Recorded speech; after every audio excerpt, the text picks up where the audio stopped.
Girding for War, the North and the South, 1861 to 1865.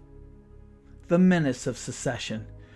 Lincoln's inaugural address was firm yet conciliatory.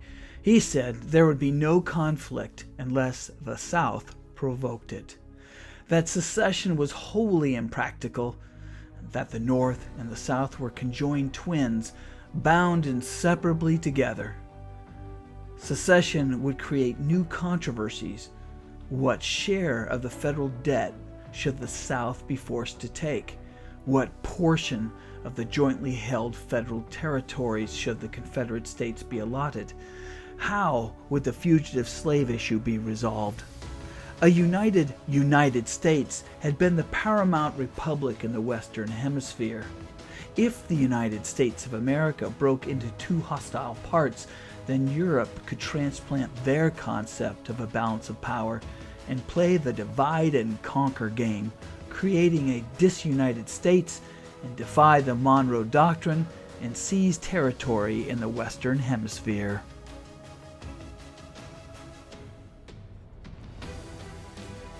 Bombardment of Fort Sumter, South Carolina, April 1861. At 4:30, the morning of April 12th, the Confederate battery at Fort Johnson opened fire on the Union forces at Fort Sumter in Charleston Harbor. Residents of Charleston cheered from the rooftops as the beleaguered garrison briefly returned fire, surrendered, and then fled. One issue of the divided Union came to a head over the matter of federal forts in the South. As seceding states left, they seized U.S. arsenals, mints, and other public property within their borders. Fort Sumter was located in Charleston Harbor. With the fort low on supplies, Lincoln adopted a middle-of-the-road solution. He notified South Carolinians that an expedition would be sent to provision the garrison, though not to reinforce it. He promised no effort to throw in men, arms, and ammunition. To Southern eyes, provision still meant reinforcement.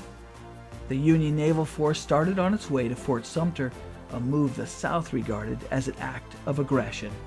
On April 12, 1861, Carolinians opened fire on the fort, and after a 34-hour bombardment, no lives were lost, but the dazed garrison surrendered.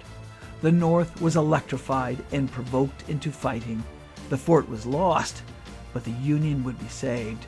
Lincoln turned a tactical defeat into a calculated victory. Lincoln, on April 15th, issued a call to the states for 75,000 militiamen. Volunteers sprang to colors. On April 19th and 27th, the president proclaimed a blockade of southern seaports.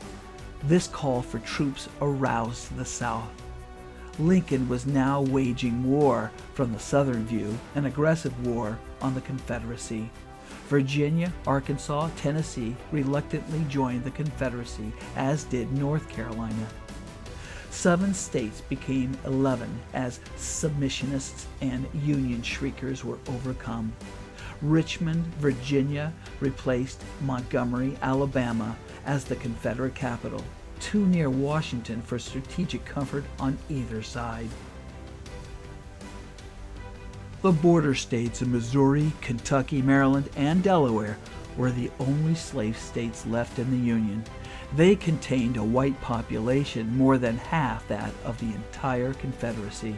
With Maryland, Kentucky, and Missouri, the manufacturing capacity of the Confederacy would have doubled. The strategic Ohio River flowed along the northern border of Kentucky and West Virginia, the mountain white area that tore itself from the Virginia wilderness in mid-1861. 2 navigable tributaries, Cumberland and Tennessee rivers, penetrated deep into the Dixie area and produced much of the Confederacy's grain, gunpowder, and iron. In the border states, Lincoln successfully used methods of dubious legality. In Maryland, he declared martial law. He deployed Union troops into western Virginia and Missouri. His statement of the North's war aims was profoundly influenced by the need to hold the border states. Lincoln declared he was not fighting to free the slaves. An anti-slavery war was extremely unpopular in the butternut region of southern Ohio, Indiana, and Illinois. The area had been settled by Southerners who carried racial prejudices with them. It was a hotbed of pro-Southern sentiment within the Union. War did not begin between slave soil and free soil, but began as a war for union with slaveholders on both sides. Slavery also shaped character of the war in the West. In Indian Territory, most Cherokees, Creeks, Choctaws, Chickasaws, and Seminoles sided with the Confederacy. Some Indians, especially the Cherokees, owned slaves. To secure their loyalty, the Confederate government agreed to take over federal payments to the tribes. In return, tribes supplied troops. Some Cherokees and most Plains Indians sided with the Union. There were many Northern volunteers from Southern states and many Southern volunteers from Northern states. From the border states, one brother rode north, blue, and one brother rode south, gray. Friendly enemies. The man on the right is George Armstrong Custer, the youngest general in the Union Army. This brilliant young officer survived the Civil War only to lose his life and that of every soldier under his command to Sioux warriors at the Battle of the Little Bighorn in 1876, Custer's last stand. The man on the left is Lieutenant James B. Washington, a Confederate prisoner. He and Custer had been classmates together at West Point. At first, the South seemed to have great advantages. They could fight defensively behind interior lines, while the North had to invade the vast Confederacy, conquer it, and then drag it back into the Union. The South only needed a draw to win its independence. The South fought for self-determination and preservation. The South, at first, enjoyed high morale. Militarily, the South had the most talented officers, especially Robert E. Lee. Ordinary Southerners were also accustomed to managing horses and bearing arms. The South seemed handicapped by a scarcity of factories, but managed to obtain sufficient weaponry. However, there were Southern drawbacks. There were grave shortages of shoes, uniforms, and blankets.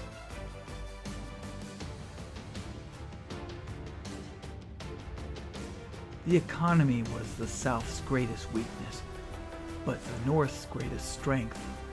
The North not only was a huge farm, but also a sprawling factory. Yankees boasted 3/4 of the nation's wealth and 3/4 of its 30,000 miles of railroads. The North controlled the seas with a superior navy. Sea power enabled the North to exchange huge quantities of grain for munitions and supplies from Europe.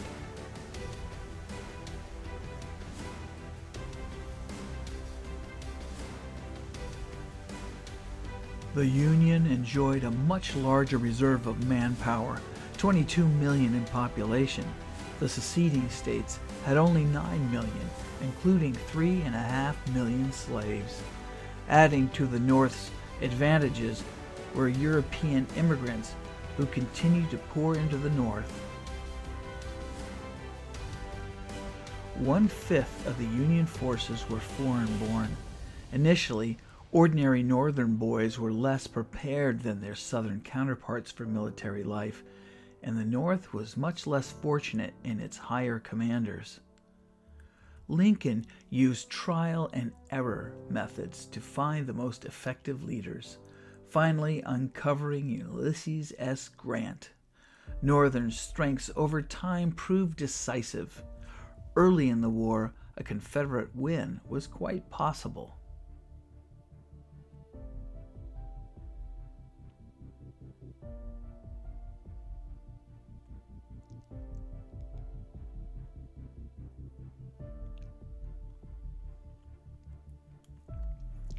The technology of war.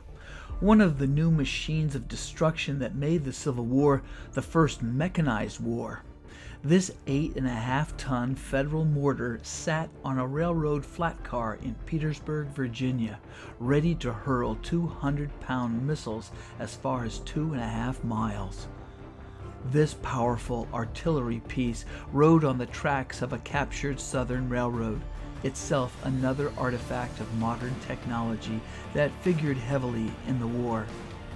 Of the 31,000 miles of railroad track in the United States in 1861, less than 30%, or 9,000 miles, were in the Confederate States.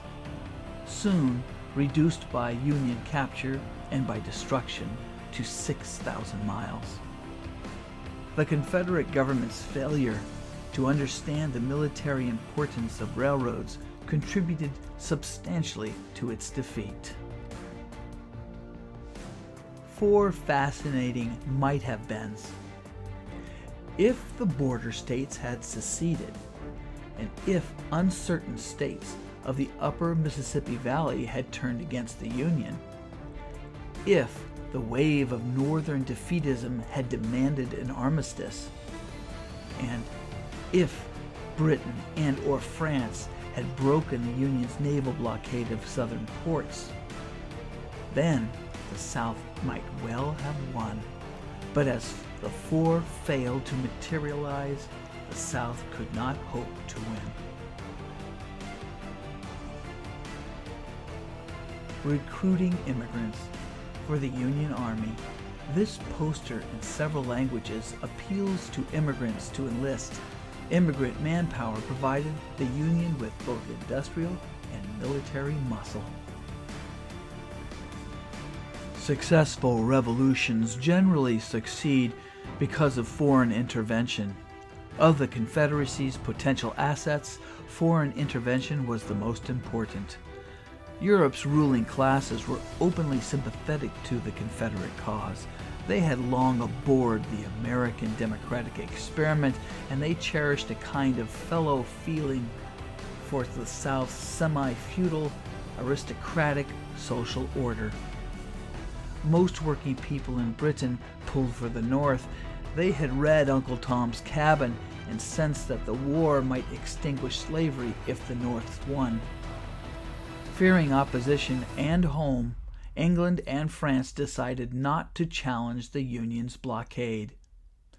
British textile mills depended on the South for 75% of their cotton supplies. Why did King Cotton fail the South? The strong production in the pre-war years of 1857 through 1860 and the resulting exports that piled up surpluses in British warehouses. Only later were many British workers unemployed.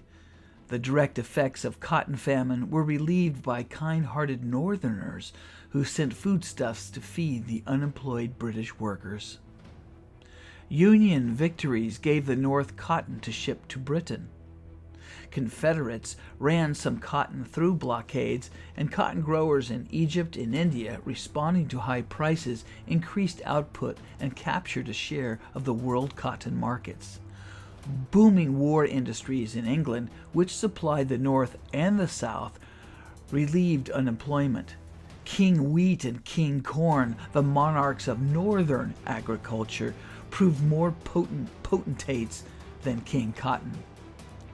The North produced bountiful crops of grain and harvested them with McCormick's mechanical reaper, and because of bad harvests, Britain was forced to import huge quantities of grain from America.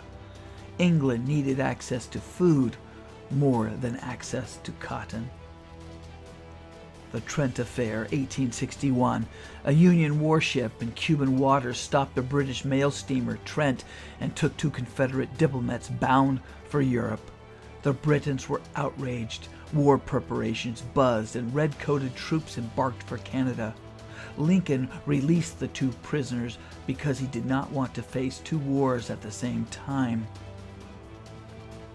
The Alabama was the second major crisis in Anglo-American relations. It involved the non-neutral building in Britain of Confederate commerce raiders, essentially pirates carrying the Confederate flag and manned by Britons. One such ship, the Alabama, escaped in 1862 to the Portuguese Azores, loaded weapons and crews from 2 British ships that followed it. Britain was the chief naval base of the Confederacy. This British pirate captured over 60 vessels.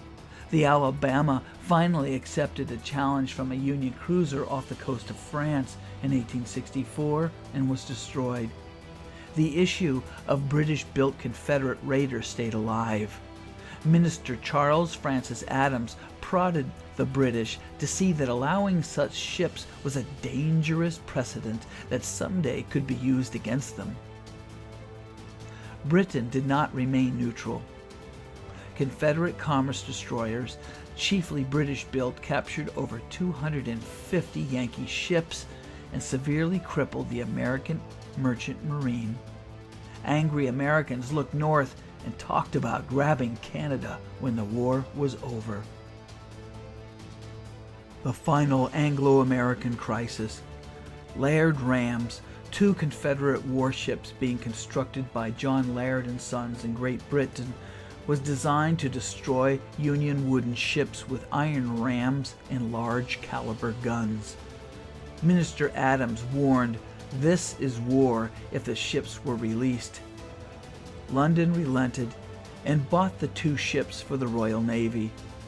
Britain agreed in 1871 to submit the Alabama dispute to arbitration. In 1872, Britain paid American claimants $15.5 million for damages caused by the commerce raiders. American rancor was also directed at Canada, where Southern Confederate agents plotted to burn northern cities. One Confederate raid into Vermont left 3 banks plundered and 1 American citizen dead. The Dominion of Canada, 1867. 2 great nations emerged from the fiery furnace of the American Civil War. One was a reunited United States. The other was a united Canada. Emperor Napoleon III dispatched a French army to occupy Mexico City, installed a puppet government with Austrian Archduke Maximilian as Emperor of Mexico. Both acts flagrant violations of the Monroe Doctrine. The United States aided the resistance movement led by Mexico's national hero Benito Juarez. After the Civil War was over, Americans prepared to head south to Mexico. Napoleon realized his gamble was doomed and abandoned his puppet government in 1867. Maximilian was then executed by a Mexican firing squad. Confederate government weaknesses. Its constitution contained one deadly defect. Since it was created by secession, it could not logically deny future secession to its constituent states. Jefferson Davis wanted a strong central government, but it was opposed by states' writers. Richmond encountered difficulty persuading some troops to serve outside their own state. Lincoln had his troubles too. He was less experienced but more flexible than Davis. He was able to relax at critical times. Old Abe grew as the war dragged on. He was tactful, quiet, patient, yet firm. He also developed a genius for interpreting and then leading a fickle public opinion. He demonstrated charitableness toward the South and forbearance toward backbiting colleagues. Lincoln at Antietam, also known as Sharpsburg, October 1862. Deeply committed to his responsibilities as Commander-in-Chief, President Lincoln visited Union forces on the battlefield several times during the war. With him here at Antietam are the detective Allan Pinkerton on the left, who provided intelligence to the Union Army, and General John McClernand, who often accompanied the President on his travels.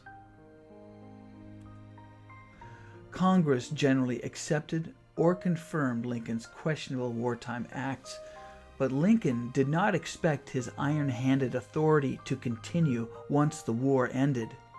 Congress was not in session when the war started, so Lincoln gathered reins into his own hands.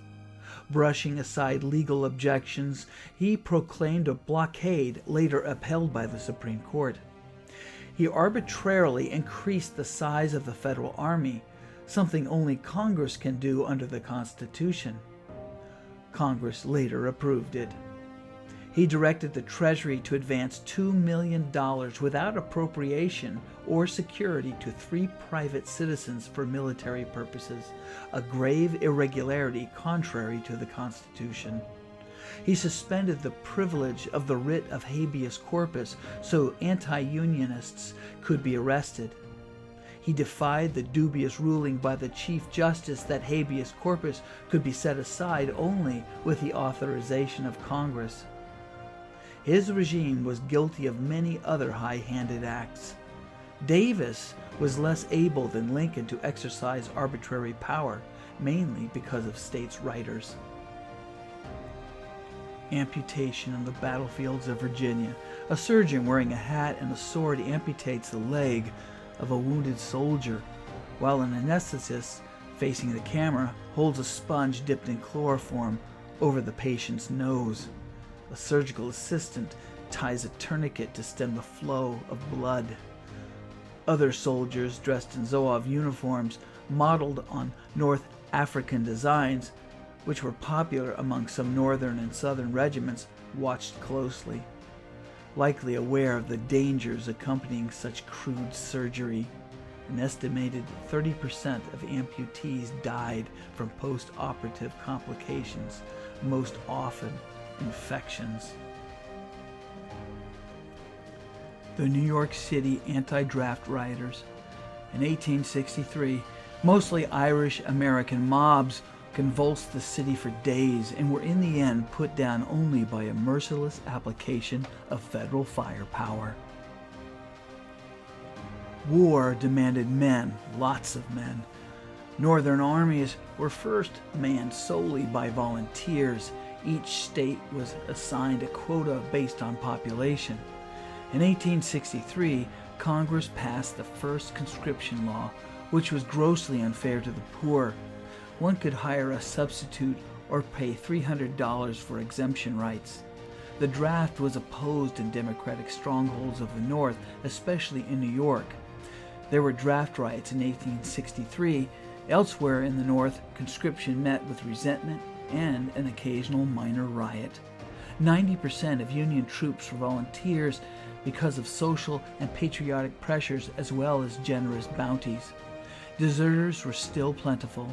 The Union Army recorded about 200,000 deserters. Confederate authorities were also plagued with desertion, a problem of similar dimensions. The South relied mainly on volunteers at first. It was much less populous than the North. Richmond resorted to conscription in 1862, nearly 1 year before the Union. They robbed both the cradle and the grave. Draft age was 17 to 50. The Confederate draft worked serious injustices. A man could hire a substitute or purchase an exemption. Slave owners or overseers with 20 slaves could also claim exemption. Confederation conscription agents avoided areas inhabited by sharpshooting mountain whites.